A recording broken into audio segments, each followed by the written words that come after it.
Thank you so much for attending our pre-conference session this evening, how the Board of Certification is implementing evidence-based practice. My name is Bernadette Olson.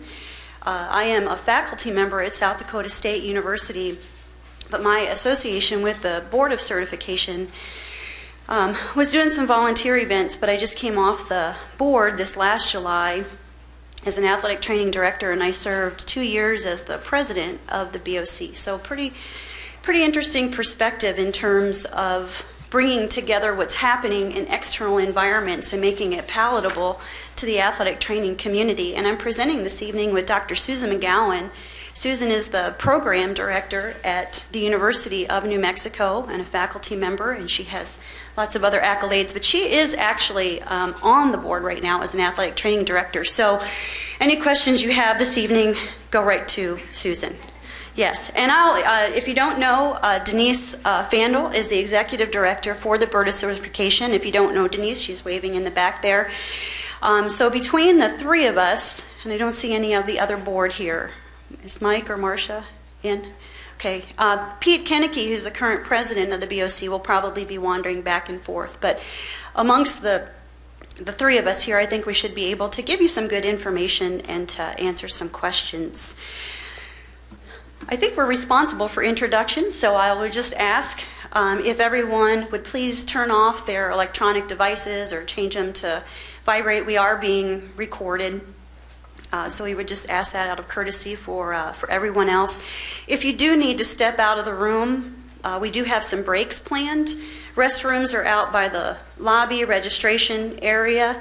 However, if you do need to step out of the room to take a call or a bio break, please, we won't be offended if you do that. We're trying to create it as an informal environment. We have some activities and some participative items, but if you do have questions or comments as we go through, please raise your hand and we'll try to address them in due course.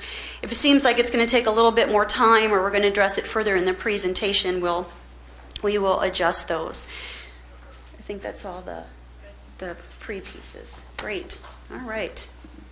Again, thank you for attending our session this evening, and one of the kind of cool things about being a pre-conference session is we're the first. So we get to open the conversation, and I think we have a lot of things to discuss as educators related to evidence-based practice, and it permeates many things that we do. And that's kind of how we're going to flow tonight. We're going to offer a few opening comments and some background related to EBP, although we know that conversation is going to continue. And then we'll start to transition into the BOC examination and some of the things that we're looking at in terms of evidence-based practice. And we would like you to leave here with a pretty good understanding, again, of how the BOC is put together. So that's the last piece of information that we will work with. As I mentioned earlier, Susan and I are really wearing two hats. We are representing the Board of Certification, so we're giving you that perspective. But please note, too, that we are also educators trying to solve the issue of how we're going to implement evidence-based practice into our curriculum as well. So we are students as much as we are presenting you the information here this evening.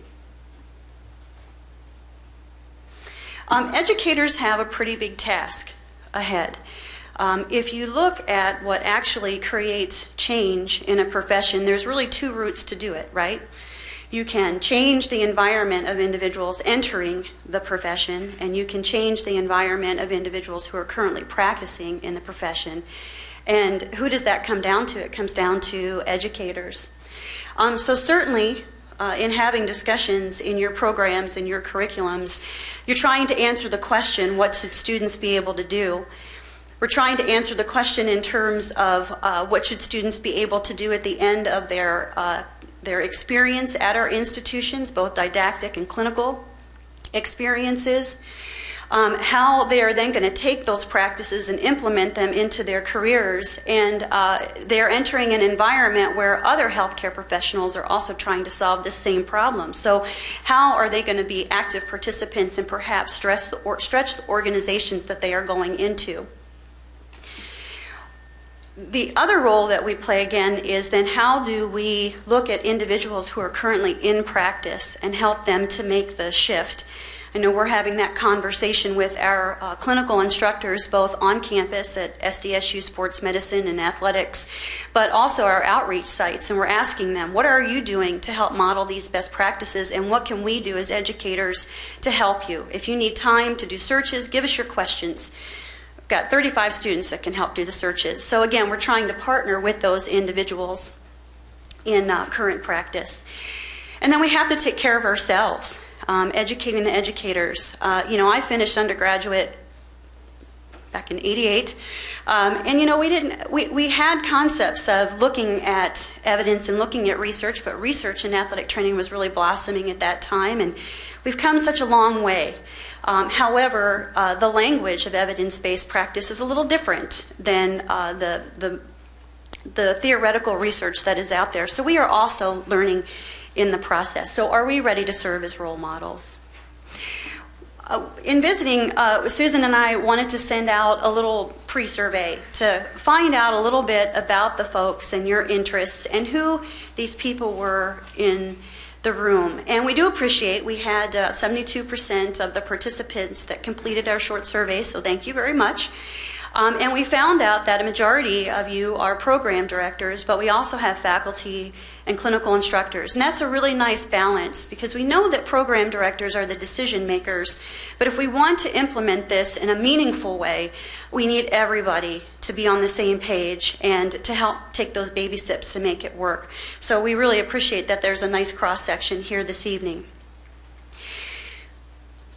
In reading through evidence-based literature, when you talk about reading evidence-based in different professions, maybe there's a sense that everybody is just kind of ahead of us and, oh, how are we going to do this? So one of the questions we asked was, what was the perception of this group in terms of buy-in to evidence-based practice? Is the group in front of us, do you believe in it? And I think you'll see a pretty high acceptance rate. And it would be interesting to have looked at this 2 years ago and then look at it in a couple years. But I think it's a pretty positive group. That's what I took away from this slide.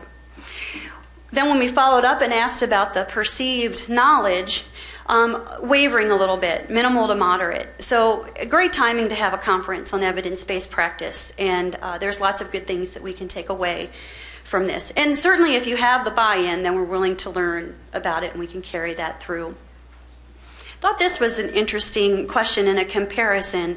And again, these are just perceptions of the group here, but the red lines are the lines that answer the question, how much of your didactic curriculum actually embeds evidence-based practice.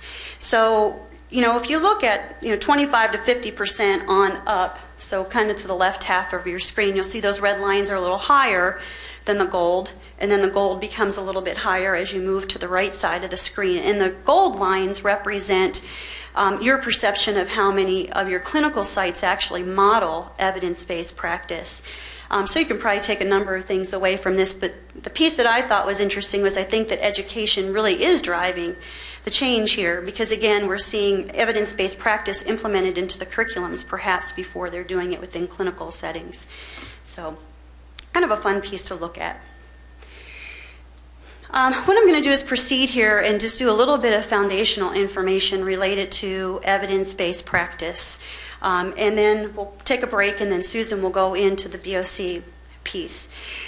In terms of, and maybe I don't have to sell the group on this because we have a pretty high percentage of buy-in, but it's always nice to stop and reflect and say, well, why are we doing this? Evidence-based practice isn't going away. It's kind of like assessment at our institutions.